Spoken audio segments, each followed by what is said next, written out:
কিন্তু আমি চাই না আমার আদরের বান্দারা জাহান্নামে যাবে, কারণ আমি এদেরকে বড় দুর্বল করে বানাইছি।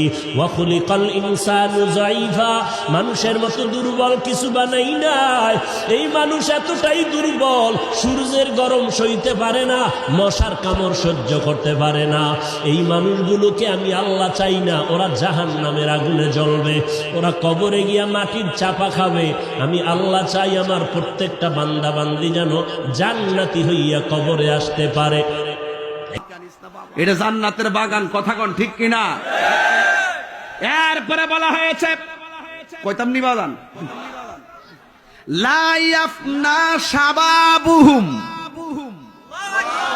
আমার যুবক পোলাপান্ডি করি, ওই যুবক ঠিক আছে, গুড, রাখো রাখো, একটু পরে হাত তোলো, তোমাদের ওয়াজ সামনে আইতাছে। লা ইয়াফনা শাবাবুহুম, আল্লাহ বলতেছেন যারা জান্নাত, আমরা চাইলে লাভ হইতো না, বুড়া বেড়া বেহেশতে যাইতো না, জোয়ান বানাই নিব 33 বছরের যুবক পোলা তাগরা পোলা হয়ে যাবেন গা, পরে শাসি কই থাকবো, আপনারে দিব 70 জন, পরে শাসি মানবো নি, বডি দাউলে জারি দেবো গা। আমার জামাই লয়ে সতিয়া করতাম